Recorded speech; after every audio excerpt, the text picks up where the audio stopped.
Awesome. Okay, so it's 9:01 out west, 12:01 out east. So we'll get things started. So thanks everybody for joining. I think we've got several hundred people joining us today. So obviously lots of interest in this particular topic, and I think especially in light of some of the proposed tax changes that have come out, especially for business owners and how it affects corporations. The question of compensation strategies for Canadian business owners is a hot topic these days. So we are going to get into it shortly. Today's webinar is hosted by myself, Mark McGrath. I'm a financial planner and associate portfolio manager here at PWL Capital. I'm joined by my colleague, Brady Plunkett, portfolio manager and financial planner. And we've also got Spencer Brooks, who's a tax partner at Hendry Warren. Hendry Warren and PWL work quite closely together. So we're thrilled today to have Spencer come in and talk about this important topic. A couple of quick things. We're going to be using a software today called Mentimeter. It's a very interactive tool.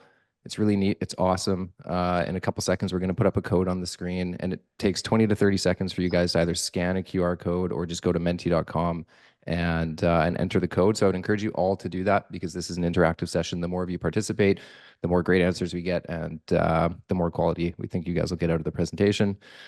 And we've also got a number of staff members from both PWL Capital and from Hendry Warren monitoring the chat for the webinar today. So feel free to ask questions in there, and you should be able to get some responses. And any questions that don't get answered, you can reach out to Brady, myself, or Spencer after the presentation, and we'll do our best to get some answers to you. And other than that, I think once we're done, the webinar will be posted on YouTube on the PWL channel eventually. So you can rewatch it. It's going to be fairly dense. I think there's a lot of relatively complex topics that we'll try to simplify for you, but if you need to rewatch it, you certainly can. So with that, I will pass it over to my colleague Brady to get things off. Cool. Thanks, Mark. Let's do it. Further to what Mark just said about how interactive we want this to be, here are the instructions to go on to www.menti.com and enter the code on the screen. It should take about 25-30 seconds, but we'll let some time elapse to get everybody logged in because we'll have some interactive questions where you guys can participate, or you can use the QR code.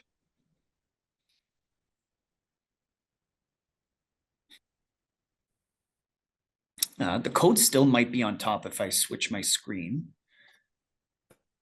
Take it away, Spencer. Go ahead. Thanks, Brady. Thanks for having me here today, guys. Thanks, everyone, for joining us as well. We really appreciate you taking your lunchtime or early morning if you're out west to join us today. The first question we have is through Menti, as Brady and Mark mentioned.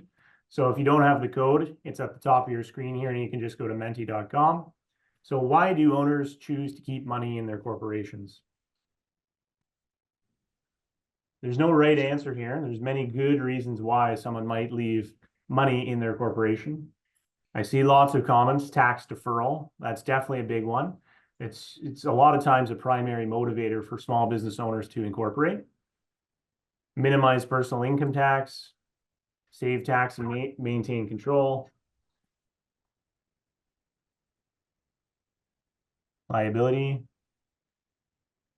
Lots of tax deferral seems to be the flavor of the day here. And if it's not deferral, it's to be used later. To be used later. So yeah, in terms of tax deferral, definitely some retirement planning to be had there. And certainly a theme of today, we'll talk a lot about tax deferral. How do we accomplish that? So if we move on here, and we talk about tax integration. What is tax integration? I'm sure some of you have heard this concept before. Tax integration is really the theory that if I earn money as an individual, as a sole proprietor, I would pay the same amount of tax as someone that goes out and incorporates that business and earns that income in a corporation. So if I add up all of the personal tax I'd pay as a sole proprietor, presumably that should equal the total tax that I would pay if I incorporated and took all of that money out of the corporation. Okay, so tax integration, in theory, sounds really great. If we can get it to work perfectly, then that would be great, and we wouldn't have to go any further. In practice, the reality is that tax integration breaks down in a lot of situations. Okay, what that means is if I'm an individual sole proprietor, I may be better off by incorporating or worse off by incorporating. And I could also be better or worse off depending on how I compensate myself. Okay. And so that leads into the discussion about, how do I compensate myself from a corporation? So certainly today, there are usually two strategies to accomplish this. We either pay dividends to the shareholders of the corporation. If you're an owner manager of the corporation, you're typically the shareholder. And so you can receive dividends from the corporation to compensate yourself. The other option is to pay yourself a salary. And obviously, these two options have different results to you and different outcomes. And when you talk about the theory of tax integration, one of these options may be preferable to another. And that also depends on what province you live in. So if you're on a West Coast province, salary might be the preferred way to go. If you're on an East Coast province, the other, dividends might be the way to go in that case. If we look at this example, what you'll see is that when we pay a dividend from a corporation, so we earn $100,000 of income in our corporation, we pay our corporate income tax, okay, 12.2%. That's the Ontario small business rate. And we're left over with, about $87,000 in our corporation. We pay the $87,000 out of our corporation, pay the balance of our personal tax, and what we're left with is about $76,000 in our pockets to spend, okay? If we directly compare that to a salary, we would only have $70,000 in our pockets. So just looking at those two numbers, we would say, well, it's a no-brainer to pay a dividend compared to a salary. But in reality, that's not the case because we've got to think about things like we've paid into CPP. So in the future, we presumably will get a larger CPP benefit by paying into that. And there are a whole host of other non-tax reasons why we might want to pay, a dividend versus a salary and so on. So moving on, if we look at what is our optimal compensation strategy, it's going to be one combination of these methods of paying ourselves. So we can either pay ourselves 100% salary, we can pay ourselves 100% in dividends, or maybe we somehow meet in the middle and we do some sort of hybrid compensation strategy. So what that looks like is, well, maybe we pay 80% of our compensation as salary, and the other 20% would be paid by way of dividends. As we move forward through this webinar, you'll see that there might be some reasons why salary, dividends, or hybrid might be the optimal strategy for us. So with this in mind, we're curious to know what everyone, how everyone compensates themselves through their corporation. If you don't have a corporation and you're just tuning in, maybe the answer you tell me. But I'd be curious to know what everyone is doing in terms of compensating themselves.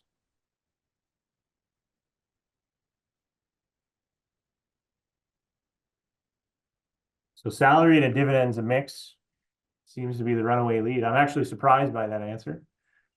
A lot of times, in my experience, just dividends or just salary seems to be the easiest approach, particularly from an administrative perspective. It's a bit more difficult, to an owner manager to manage both of these strategies. In reality, some sort of hybrid approach may be the best for you.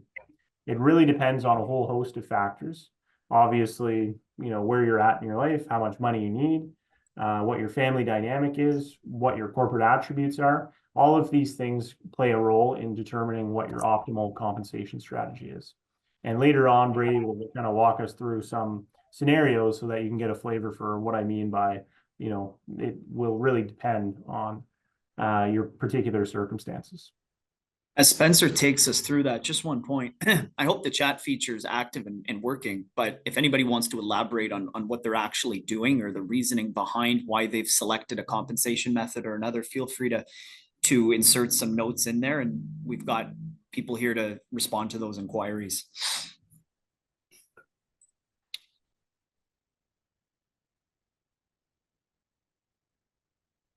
Here's a question for you, Spencer, one that just came in. Do we still have access to surplus strips? That's a great question. So I'd say there's two tax matters that significantly hindered the ability to do a surplus strip. The first one is the change to the general anti-avoidance rules. So the general anti-avoidance rules, we short form that to GAR, And GAR is basically the CRA's way of basically, hitting down any sort of more aggressive tax planning strategies. And so last year, the Department of Finance came out with changes to legislation that would be effective January 1st. And these rules impacted these GAR rules. And as of right now, it would appear that these new GAR rules specifically target surplus strips. Certainly the Department of Finance, in their commentary to these new rules, they basically gave an example of a surplus strip being something they're trying to attack with these new rules. So certainly from my perspective, even just with the new GAR rules, I would expect that surplus strips are, not necessarily available anymore. In addition, the new change to the capital gain inclusion rate to 67%, and that's effective June 25th of this year, or proposed to be effective. And that just recently came out in the April budget that the Department of Finance released. With the increase in the capital gain inclusion rate, a surplus strip now is, the tax effect of that surplus strip has decreased quite a bit, and when we compare it to simply paying a dividend or salary. So before, it was a lot more lucrative to be able to pay, compensate ourselves through a surplus strip. But in my view, it would be extremely aggressive to try to implement a surplus strip today. Good question.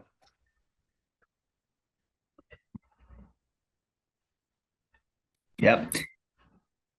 And Mark, you provided an answer to Janesh. I take minimum salary to pay my bills and withdraw a lump sum as dividend when my bills are higher, LOL. And I'm investing retained earnings in a GIC. Is that a good strategy? Yeah, there's lots of stuff here. We'll move on, Spencer. I'm not great at time management, so please feel free to keep me in line here. Yeah, a lot to unpack with that question for sure. Salary and dividends. So this is a quick chart just to give you some outside of tax considerations, to look at when you're deciding, well, do I pay salary versus dividends? There are a few I want to highlight.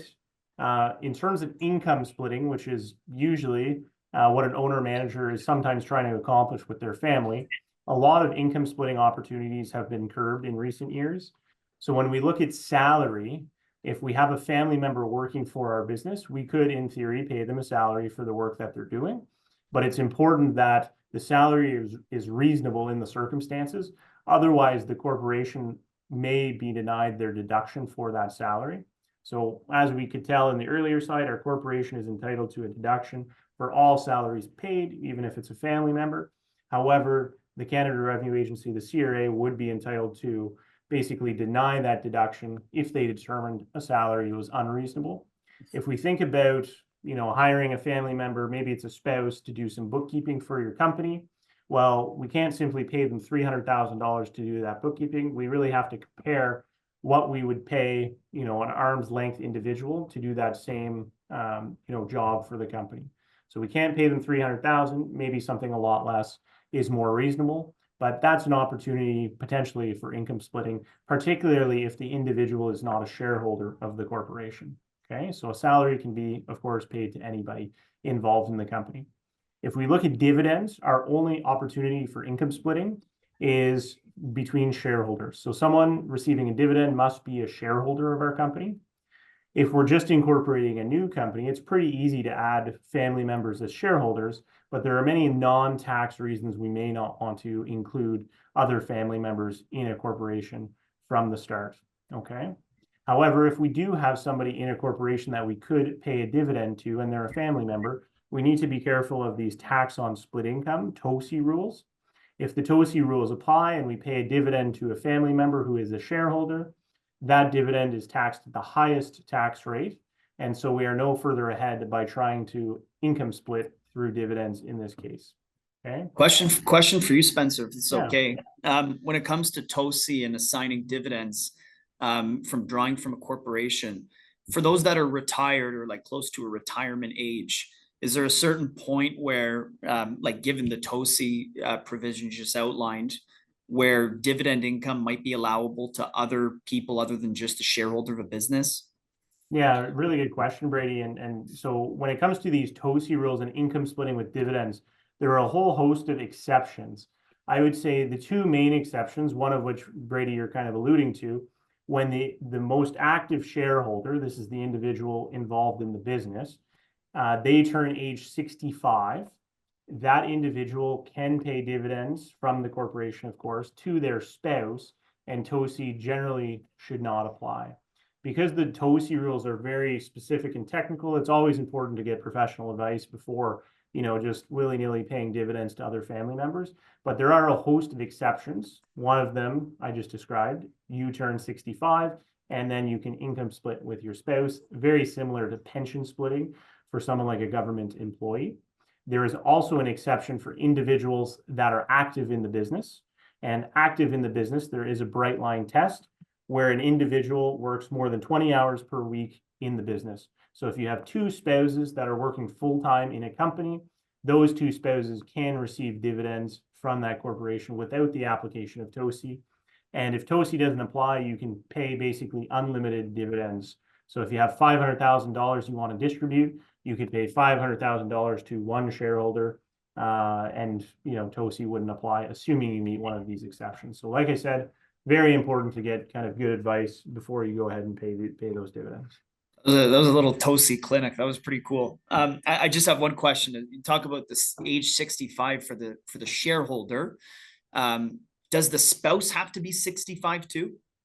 No. So it's just the active spouse that needs to be 65. So the person active in the business, they must be 65. And then the spouse can be any age. If the spouse is 70, that's fine. If the spouse is 60, that's fine as well. It doesn't matter. Cool. Let's keep her moving here. Taxation of CCPCs. CCPCs, if you have a corporation and you're on this call, you likely have a CCPC. A CCPC stands for Canadian Controlled Private Corporation. This is relevant for determining how a corporation is taxed. So if you're a CCPC, your active business income and your passive income are going to be taxed differently. And within those two types of income, there's also going to be nuances of how those income amounts are going to be taxed. So when we look at active business income, that's the easiest to understand. And that's really just your operational income. So if you invoice a client and you earn revenue from that client, that's typically going to be our active business income. And so our active business income in Canada for a CCPC are generally taxed at two rates. There's the small business rate, and then there's the regular rate that applies for all income, either above the small business rate or if the corporation does not qualify for the small business deduction. The first rate, the low rate, is 12.2% in Ontario, and there are similar rates across the provinces in Canada, so 12.2%. Likewise, in Ontario, 26.5% is our high rate. So it's almost double, but you'll see due to the theory of integration, it's not always the end of the world if we pay the high rate of tax at the corporate level, because all that means is we pay lower tax when we actually take the money out. So when we compare our two rates, the 12% versus the 26%, it's really not an apples to apples comparison, because one rate means we pay more tax when we take the money out. The other rate means we pay less tax when we take the money out of our corporation. So that's a very important point to understand, that depending on the tax rate we pay in the corporation, it may impact the tax rate we pay personally. Okay. When it comes to tax deferral, on the tax deferral side, the reason we can benefit from tax deferral in a corporation is because 12.2% or 26.5% is significantly lower than the highest tax rate we would pay personally in any province in Canada. So all of the provinces at the individual level, our tax rates can exceed 50%. So when I say tax deferral, if I pay 50% personal tax and I'm left with half my money after I pay my personal tax, I have $50, 50 cents on the dollar to basically go out and invest, okay? That's not a lot in the grand scheme of things. If I compare that to instead earning that money in the corporation, well, if I earn $100 and I pay 12% tax, I'm left with basically 80 cents or 88 cents on the dollar to invest. So having a much larger pool of cash to invest will allow my investments to grow much quicker than if I were to earn that money personally. The last comment I'll make is on passive income. So passive income is interest, rents, capital gains, dividends, all of these types of things. Basically anything that's passive and not due to the operations of our business. Passive income is taxed at a high rate up front, 50% for interest in things like rent. And so I get the question all the time, hey, I've got a rental property in my personal name. Should I incorporate so that I can benefit from the 12.2 tax rate? And the answer is typically going to be no, you can't benefit from that low tax rate because rental income is passive income. Okay, so we're going to pay a 50% upfront tax rate. A large portion of that is refundable, which I'll get to in a few moments. In terms of dividends, dividends are taxed a bit differently. We pay Part 4 tax, and the rate is about 38%. And dividend tax is fully refundable. Once again, I'll get into the refundable tax regime in a minute. Finally, there's capital gains, which, as we know, are taxed very similar to interest and rents, other than being eligible for the reduced inclusion rate. So 50% as of today, but we expect the inclusion rate to increase to about 67%. So that's a pretty quick crash course on taxation of CCPCs. And really the distinguishing factor is what types of income we're looking at. Next up, we're going to look at some notional accounts for corporations. So notional accounts in the sense that there's nothing tangible. There's no desk in the office that we can say, there it is, there's the asset. Due to shareholder balance is the first one we'll cover. And a due to shareholder balance is usually a good thing to the shareholder. The due to shareholder balance allows us to withdraw money tax-free from a corporation. So if we have a due to shareholder balance of $1 million and $1 million of cash sitting in our company, we could theoretically withdraw the full $1 million as a reduction in our due to shareholder balance, and we would pay no personal income tax on that distribution. Okay? How do we create a due to shareholder balance? We can loan money to a company. So presumably if we have money in our personal bank account, we've already paid tax on that. So it would make good sense if I loan that money to my corporation, that the corporation can repay me. I wouldn't pay tax again. Okay. We can also pay expenses personally in some circumstances. If our company reimburses us for traveling expenses, for example, that may be added to our due to shareholder balance. I also see a lot of times where dividends are declared. We pay the tax personally, but maybe we don't take all of the money out. And then that excess amount would be added to our due to shareholder balance. And so we'll get into a bit later, should we be paying dividends or other compensation such as salary over and above our needs? And in some cases, those excessive amounts will be added to this due to shareholder balance, which will allow us at some time in the future to withdraw that money. Okay.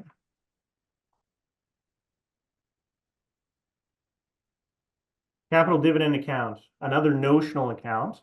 This one, in the alternative to due to shareholder balance, is a notional account that's basically sitting on the shelf with the CRA, the Canada Revenue Agency. So the Canada Revenue Agency will track this balance on their end for all corporations. And likewise, you as an owner manager and your accountant should also track your capital dividend account balance. The capital dividend account balance allows a corporation to pay out a tax-free dividend to the shareholders. So there's nothing better than being able to pay a tax-free dividend to the shareholders. If you can get money out of your company tax-free, just like the due to shareholder balance, that's obviously a great result. With the capital dividend account balance, we have to be very careful in terms of calculating the balance, because if we pay an excessive amount, that is, if my capital dividend account balance is 50 grand, but I pay 150,000, I've paid an excessive capital dividend, and there can be penalties associated with that excessive amount.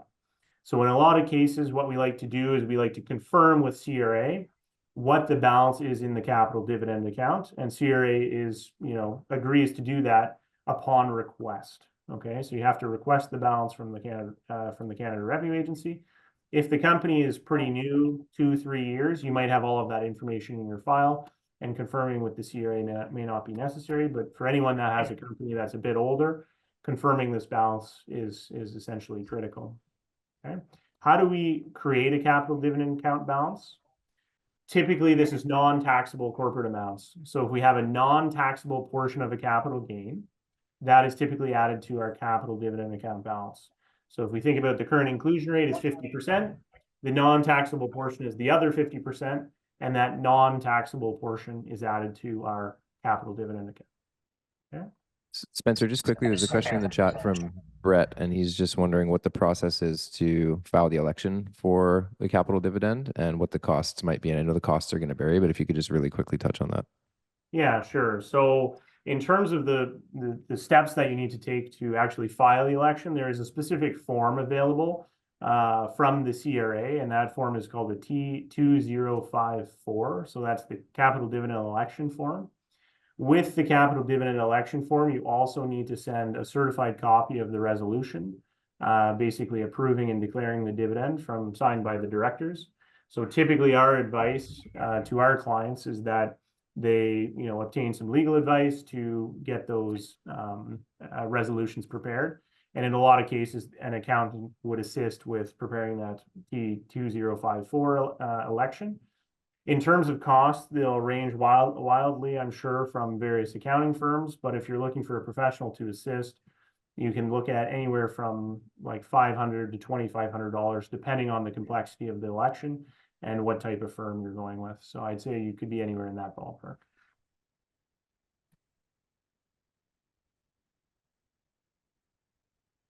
RDTOH. So another notional balance with the CRA.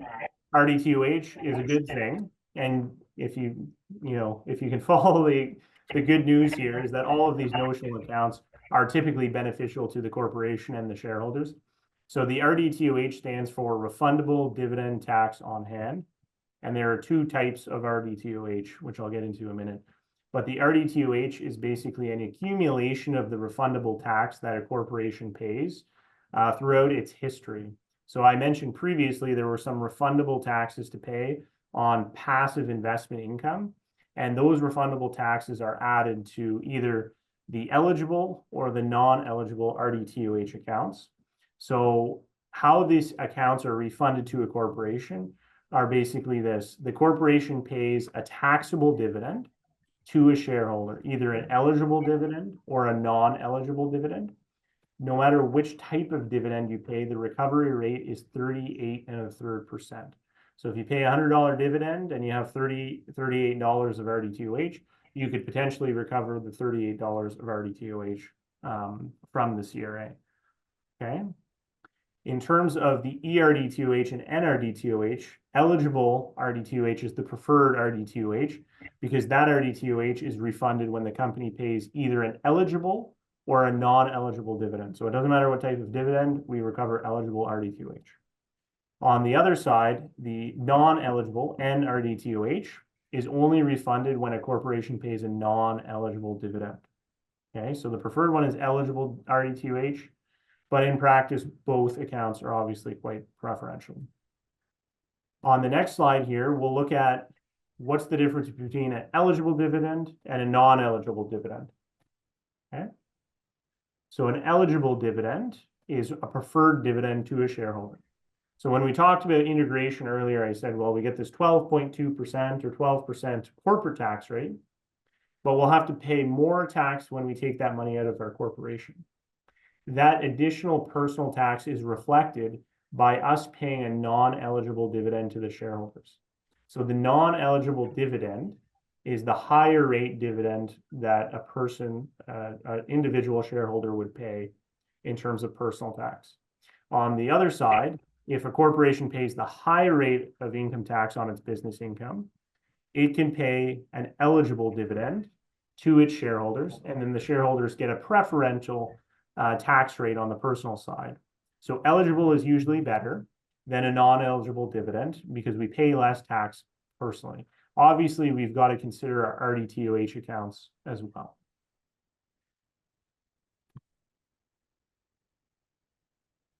Finally, on the next slide here, a framework for how to pay yourself. So the starting point, whenever it comes to deciding how to compensate yourself, is really to identify your needs. How much money do we need to live off? What's our baseline? What's our budget? What's our starting point? So as any small business owner, you really need to sit down, what money do I need personally? And that's going to be the starting point. And we'll talk about, as is alluded to here in point 5, if possible, we may draw beyond our needs, but step 1 is what are our needs, okay? From there, we can account for any uncontrollable income sources and factor that into our overall compensation, particularly if we're, drawing from a corporation where we can, pick and choose what we draw each year.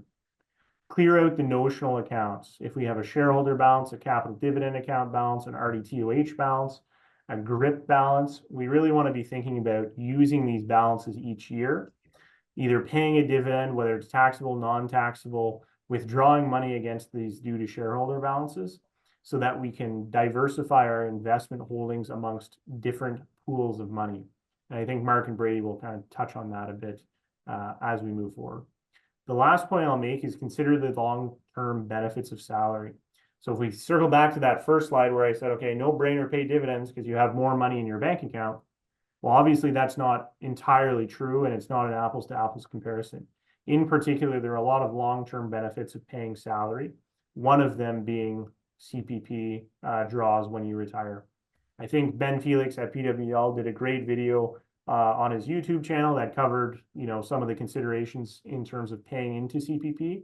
So I'd encourage anyone that hasn't already to go watch that video. And it really does a good job of explaining why paying into CPP really isn't a bad thing, and is quite, in fact, probably a good thing as well. The controversial topic, Spencer. You don't want to go there too far. The controversial topic, yeah. So if you're on the fence, go watch Ben Felix's video, and I think he sheds some light as to, maybe it's not as controversial as some people might think. But you're exactly right, Brady. Question on point number 5, if you don't mind. So this is a really nice framework for how to think about structuring your compensation. For the stuff that is beyond your needs, and for corporations that do have, let's just call it an obvious level of excess wealth that perhaps the shareholder and the shareholder spouse might not need for their retirement. Can you touch upon the concept of an estate freeze, perhaps, Spencer? And maybe a secondary question to that, is there any legislation proposed in this recent budget that might impact that level of planning? Yeah, so it's a good question. And so what Brady is referring to in terms of an estate freeze is a tax planning strategy that can be implemented by a business owner, typically approaching retirement, but not always the case. And the idea there is to limit the terminal income tax exposure of basically the parents or the family. And when I say terminal income tax exposure, what I mean by that is when an individual and their spouse pass away, there's typically a tax event, particularly related to shares of a private corporation. So if you own shares in a private company and they were worth $5 million when you pass away, typically your estate is going to have to pay tax on that $5 million of value. So what an estate freeze tries to accomplish is, number one, let's cap the amount of value that's going to be in our personal name. So that's that $5 million. Let's cap it so that it doesn't go up anymore, because we know as our $5 million increases, so too does our inherent tax liability when we pass away. So an estate freeze would say, let's cap that so we know exactly how much tax we need to pay when we pass away. And then secondary to that is, as part of that planning opportunity, we can potentially reduce our terminal tax exposure and the amount of value that we hold in our hand without necessarily negatively impacting our business in any way. And to Brady's point, one of the ideas behind this is, if we're going to leave, a certain amount of wealth to the next generation, then why don't we implement an estate freeze to minimize the tax burden to our family when we pass away? So if we don't need all the money, and even if in situations where we think we might need all the money, an estate freeze is a very good strategy to implement to provide a lot of flexibility and potentially huge tax deferral opportunity, because in the absence of implementing this type of strategy, we're going to have a tax liability when we pass away. So a lot to unpack there, but ultimately the estate freeze is really an opportunity to limit your tax exposure when you pass away. Okay. And the other question, yeah. Sorry, Spencer. The other question I have, I think what's a really key point of the series of slides that you went through is these notional accounts, because I would suggest that there's a good chunk of business owners in Canada that really don't have a firm understanding of what their current notional account balances look like. So I guess as an accountant, I mean, if there was a business owner that wanted to get the most precise information for what their notional accounts were, I know that T2 schedule is like massive. There's could be up to 70 pages depending on what your corporation looks like. what would you recommend for business owners that are looking to figure out what their notional accounts are? Yeah, that's a good question, Brady. And so the starting point is the corporate income tax return should have these balances available. Now, you'd have to kind of know where to look to find those balances. There are certain schedules that you can look up. So, for example, the capital dividend account balance, if your accountant is tracking it, would be on Schedule 89. Likewise, the GRIP balance would typically be on Schedule 53. Over and above that, if you as a business owner have access to your CRA My Business account, very similar to your My account for individuals, you can set that up to access your online portal for your corporation.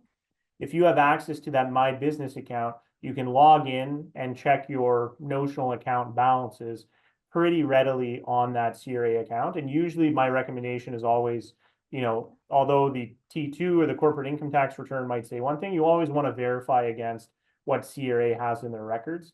The only exception to having the information readily available online is the capital dividend account, which, as I mentioned, you have to write into CRA to actually get that information.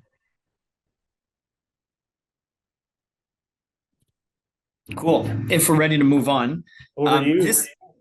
Cool. Thanks, Spencer. This falls a little bit outside the scope of optimal compensation for business owners. But as we were putting this together, it felt a little weird to totally ignore the looming June 25th date in light of the tabled legislation in budget 2024. We're getting a lot of questions about unrealized capital gains and whether or not triggering them before that date versus deferring them long-term makes sense.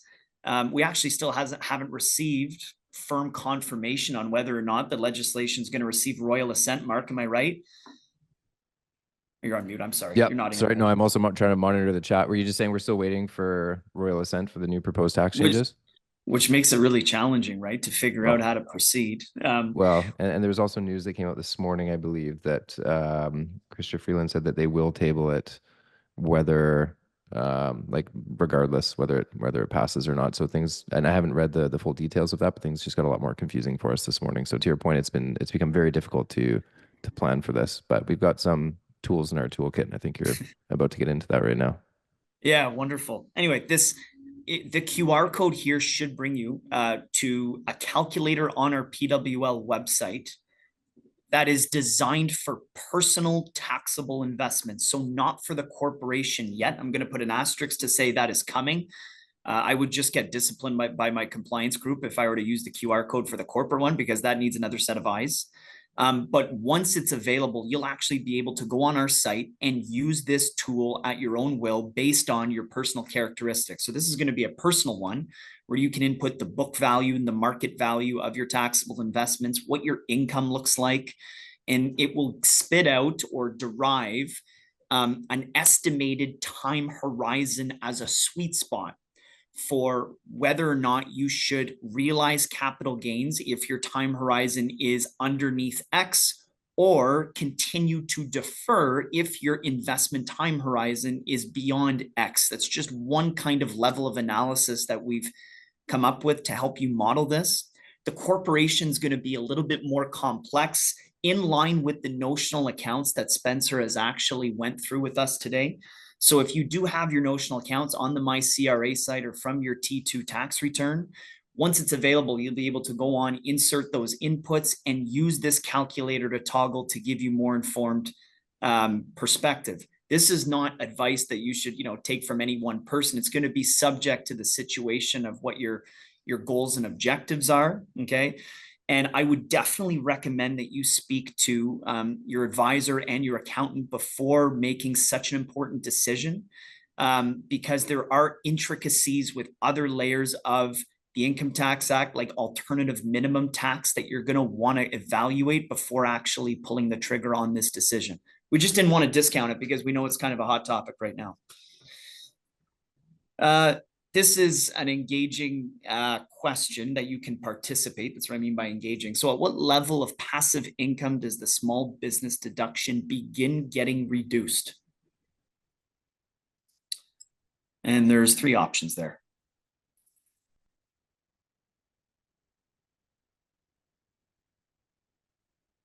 And yeah, to no surprise, begin getting reduced? Well, 93% of people have got it. It's about $50,000 of passive income before the small business deduction tax rate on active income for business owners starts getting reduced. There's going to be a great chart here that I'm going to move after this. The question is, how are the provinces of Ontario and New Brunswick a little bit different than other provinces? It's very wide open. Obviously, in the context of corporate tax planning, there's something with Ontario and New Brunswick that is a bit different. Be interesting to see if anybody can take a stab at this.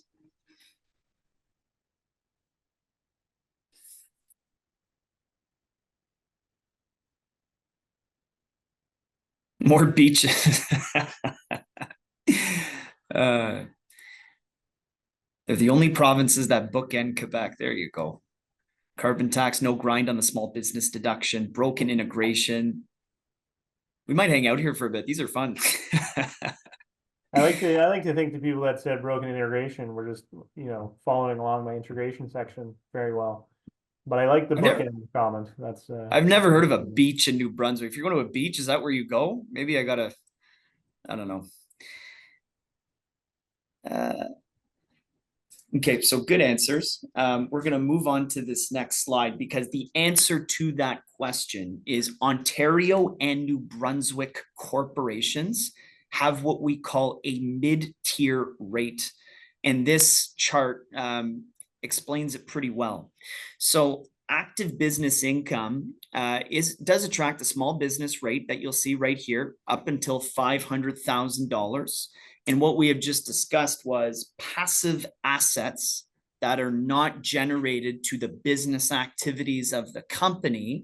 If they're generating what we call passive income that Spencer mentioned before, it starts to erode what your the small business rate that you can still collect on active income. So between $50,000 and $150,000 of passive income, if you're to think about a GIC or a diversified portfolio of investments or stuff unrelated to the business, that is going to slowly absorb away your small business rate in favor of the general corporate rate. So for corporations and provinces outside of Ontario and New Brunswick, let's say they generate passive income of $200,000. The small business rate goes away and the active income is now taxed at the general rate that you see here.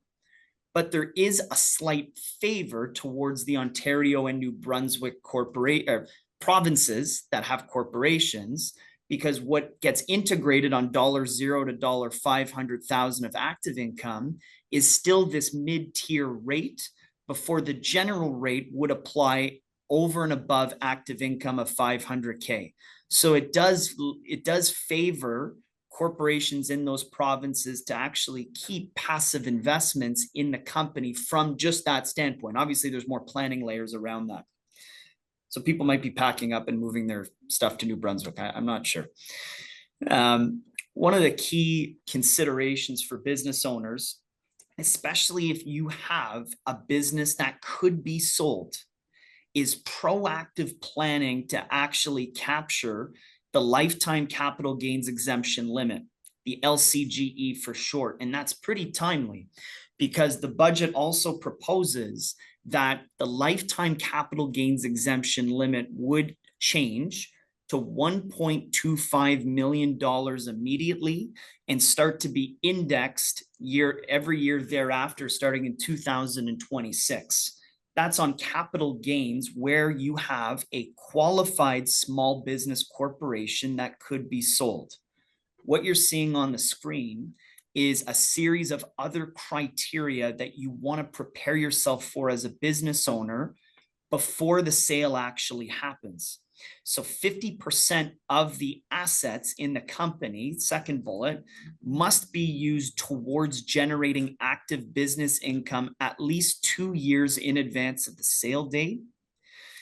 And if we look couple down below in terms of that 2-year mark, you must own the shares outright the word in the Tax Act, indefeasibly, but all to say there's some really important planning that should take place for business owners if you are preparing for a sale of your company well in advance of when you would actually want that to happen.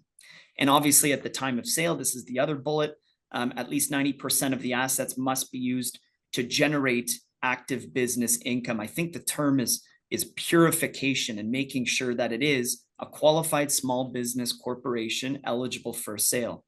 And if you speak with Spencer and his team, there might actually be some fancy opportunities to multiply the lifetime capital gains exemption with other family members. What you often see is the presence of a family trust in a corporate structure where not only the owner of the business, but perhaps their spouse and actually perhaps their kids are beneficiaries of that trust. And from an ownership basis, what that does is it multiplies the lifetime capital gains exemption across multiple family members to save on tax. It's planning that actually must be done well in advance if you're looking to get this right. So now that you've sold your business, if you think about the past slide, this next section dives into a little bit for those that are retired with savings in your corporation. Now what? How do you withdraw that tax efficiently? And this plays hand in hand a little bit to the compensation stuff that Spencer was talking about, but you can think about it a little bit differently as a retiree from the standpoint of the absence of salary. This is a proposed algorithm to consider in terms of labeling an order priority for how to generate a retirement income. If you think about the framework that Spencer went over a few slides ago, we have to think about uncontrollable sources of income first, like minimum withdrawals for retirees or Canada Pension Plan income and OAS. You'll see the notionals, the notional accounts itemized right there underneath, and understanding what your opportunities are in the business in terms of your notionals is very important. The other point there is these notionals, or at least the CDA for sure, will erode in value. So the longer that you actually don't use it, the less valuable it can become from the standpoint of inflated dollars if you kick that down the road 10 plus years. So you'll see those notional accounts, and then you'll see proposed withdrawals from things like a personal taxable account. There's actually another notional underneath, the non-eligible dividends, before going into additional RIF withdrawals, and then TFSA and trusts are very, very much at the bottom. We typically don't see that unless there is absolutely a need for cash flow. The other interesting tool for business owners is the concept of an individual pension plan, an IPP for short. So this actually, you don't actually need to have a business that can be sold for this purpose. That's not the point at all. In theory, this is an RRSP on steroids, for lack of a better term. And there's a sweet spot in your early 40s where if you were to actually set up this individual pension plan as a substitute for RRSP funding, it can be incredibly valuable to think about. The thresholds of an IPP are much higher than an RSP. And in fact, the older you are as a shareholder, the larger that differential is going to be between your IPP contribution limit versus an RRSP contribution limit. It gets as high as like a 65% difference by the time you're in your mid 60s. It is massive, and it can be a very interesting tool for business owners. If you set one up, let's say you're in your early 40s, you do have the opportunity to buy back service of IPP contributions that were not contributed into in the years leading up to it. So there's some value there. When you go to withdraw, you can split the income from this facility. It actually serves as pension type income, okay? And it can be split earlier than RIF withdrawals, as early as age 50, I think. And there's also benefits to the corporation, because you can the IPP contributions are tax deductible to the company. in the year in which they're made. So this can be a valuable tool. There is complexity involved and some extra costs involved in setting it up on an administrative basis and partnering with an actuarial company for valuation reports. But if you are the business owner that doesn't mind a little extra taste of complexity, this could be some value worth checking out. So back over to you guys here before we step into a few case studies. Which strategy have you implemented so far in terms of withdrawing from your corporation?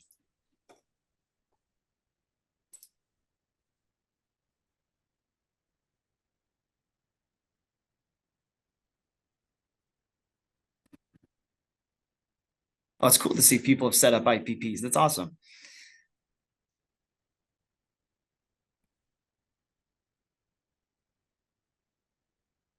Good to see not everyone's drawing everything out personally. That's always positive, getting the most bang for your buck with the company. Yeah. And it's a very tough concept. I mean, to draw everything out personally, there's a lot of factors that play into this in terms of the earnings capacity of your corporation and, you know, what level of assets are in there. Mark's going to show a QR code about a white paper in a moment to give you some more feedback on that.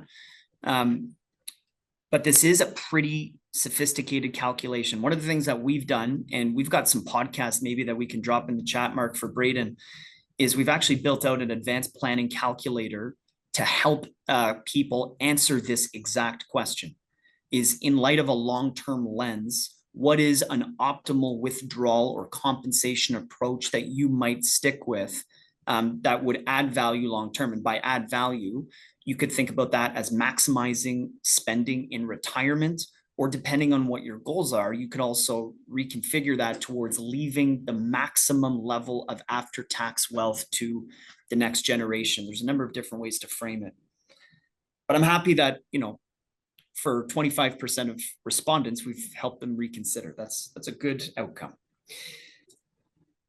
Okay, so this is just a walk through a little bit of some financial planning and tax case studies here, and everybody's input in the chat is welcome. Spencer, feel free to chime in with what you see. This is Barack and Michelle. I don't know who they are, but they each have MPCs. Okay, and in the case of Barack's MPC, there's about $50,000 of net retained earnings every year. Michelle's got about $500,000 of net retained earnings every year. They're about 36. They've got 2 kids. Not planning on having more. Right now, their long-term investments are in Michelle's RSP. They've got $1 million left on their mortgage. They've also done some surplus stripping from 2023, and $500K can be plucked out of there anytime tax paid. There's some GRIP accumulating in Michelle's MPC from active income taxed over and above the small business rate, and they're figuring out how to pay themselves and to get organized for retirement. One of the first comments that's relevant is it might be cool, not yet because they're 36, but maybe as they approach 40 to think about establishing an IPP for Michelle. That's an aside. In terms of balancing out income that they could draw from, okay, in terms of salary versus dividend, Barack's $50,000 might be a good avenue to draw from and use Michelle's MPC as a true long-term retirement savings vehicle. When you look long-term, especially we see this a lot of times from retirees, they're not practicing or they're not working anymore. And all of a sudden the MPC their business becomes something that they just have to keep alive. But there are compliance costs every year to keep that going. So if there is the opportunity to just hold investments in one MPC long-term, that might be interesting to think about. Maybe one of the reasons that they did a surplus strip is to give them access to pay off mortgage debt. We're seeing a lot of people that are having to refinance their mortgages as they come up for renewal on their 5 terms in the next few years, and reducing what that looks like to equalize what their required payments are is a relevant strategy that we are seeing from a lot of people. If mortgage rates are, let's just call them in the neighborhood of 6% right now, it can be very enticing to actually use excess capital to pay that off. And having $500,000 of a pipeline available for Brock and Michelle could be very interesting to do that. Now, once we've identified what their needs are, I think salary would be pretty interesting to think about in light of creating RSP room for Barack and Michelle. There's 180 and a half of a salary per year, at which time you stop creating new RRSP contribution room. So I think considering having that level might be interesting, especially leading up to the decision of whether to go with an IPP. Going to move quickly along here. This is Taylor and Travis.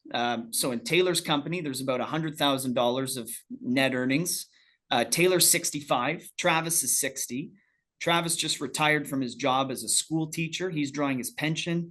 Taylor consults part-time as a mentor for younger musicians and does bill through a company. Taylor's got 300K of investments in her company, but they both have a bunch of TFSA room because they decided to go on a big trip to the Super Bowl last year. And Taylor's been a pretty high income earner for her adult life and has been paying into CPP. That's what those brackets are for. It becomes very interesting here because this plays into a few things. Spencer was talking about TOSI and at what age a shareholder can start to split with their spouse from withdrawing from a company. When you think about salary versus dividend for this case study, and you especially consider the fact that Taylor has probably maximized her lifetime amount of contributions into the CPP, there's a 39-year mark where at which time you've fully maxed out how much you've paid in terms of salary. So between that and the capacity to split dividends with Travis, given her age 65, that might be very enticing to do. And when we look long-term, filling up TFSA room can be incredibly valuable. You saw in a past slide, TFSA withdrawals were right at the bottom. You see sometimes some advice or some ideas that, hey, draw from your TFSA anytime to support retirement spending. For sure, you don't have to pay tax on that, and that can be pretty favorable. But we've worked on some analysis to suggest that keeping your TFSAs invested as a long-term asset is a great strategy to also create long-term wealth as well if you don't have to touch it or don't have to go to the Super Bowl, whatever the case may be. This is really quickly, I'm keeping my eye on the clock here. This is Tom. Tom's got about $250,000 of net retained earnings. He's 43. He recently got divorced from his wife, Giselle, and wants to get reestablished for retirement. He's thinking about incorporation, but he needs $200,000 a year to spend personally, and he's going to work for another 20 years. So in light of the budget and the new capital gains adjustments that we expect are coming, it does reconsider the concept of incorporation and also holding assets long-term as retirement assets. And for those that don't have money in their companies and are thinking about it, in the case of Tom, there might be only $50,000 a year of retained earnings to invest there. It's less obvious now whether incorporation is something to do relative to before June 25th. Anyway, Tom's got other issues, it seems like, here in terms of a mortgage renewing and paying alimony and child support. That's not on there, but anyway. Mark, back to you. Thanks. Yeah, thanks, Brady. And somebody actually mentioned this just a few minutes ago in the chat, the concept of tax diversification, or as I like to think about it, concentration risk. And so for many business owners historically, the strategy has been to simply pay themselves dividends, not take advantage of things like RSPs or individual pension plans, IPPs, and use the corporation or their holding company as their primary investment account for tax deferral and retirement planning. And on paper, that worked historically, and that sounds good. But what you end up with is a concentration risk whereby most, if not, the vast majority of your long-term family retirement assets are inside the holding company. And it subjects you to or it adversely subjects you to potential changes in income tax. And the proposed taxes that we've just seen are a great example of that concentration risk sort of coming to life, right? And so I think it's important to think about financial planning, retirement planning, and tax planning over very long periods of time. And as I like to say, good financial planning is really mostly just good risk management. And so what we like to see as financial planners, or what we will often recommend to clients, is consider a combination of different types of accounts for retirement planning. So yes, the corporation has a ton of value over the long period of time, but so do RSPs, so do tax-free savings accounts, so does CPP, so do kids' registered education savings plans. And so by creating a diverse and different level of income in retirement from these various accounts, you insulate yourself a little bit from an adverse change to one of those particular accounts. And the comment in the chat suggested that the government is less likely to change taxation to, say, RSPs versus a small business, right? And that may be true, but at the end of the day, by diversifying your sources of retirement income, you just insulate yourself that much further from an adverse change down the road. So that's the concept of tax diversification or income diversification in retirement.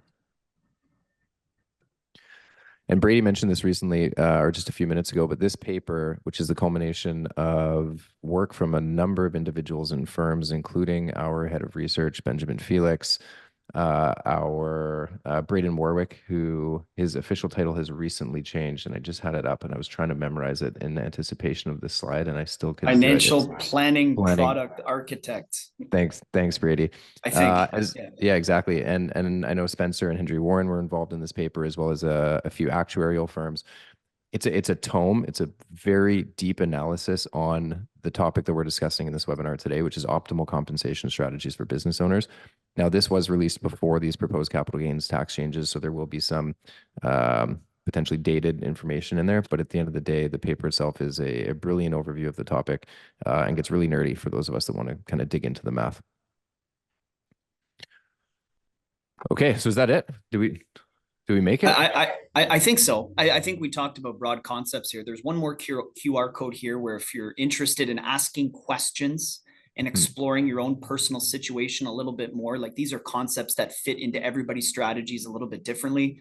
There's a QR code here to a calendar where you can go on with a planner and ask questions if that's ever of interest to anybody. But thanks so much for coming. This was a lot of fun. I know we covered a lot. Any feedback you guys have is appreciated. Either actually just give it on Twitter to Mark. Just DM him. Only the good feedback. The bad feedback you can email Brady directly. Actually, now that you mentioned that, Angelica, I believe, did have a link for feedback. So I'll see if I can dig that up. It might just take me a couple of seconds. The other thing I just want to point out is that, I was doing my best to monitor the chat. There were some questions in there that were beyond my level of knowledge. I know, Brady, you were in there, and we had a couple of other of our teammates in there as well. If there was anything in there that we didn't answer, again, feel free to reach out to us, and we'll do our best to get an answer to you. And if you'll just bear with me for a second, I will find that link so that if you do have feedback for us, we'd love to hear it.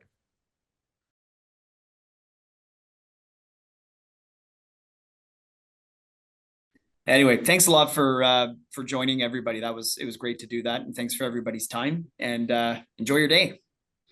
Thanks, everyone. Thanks, everyone.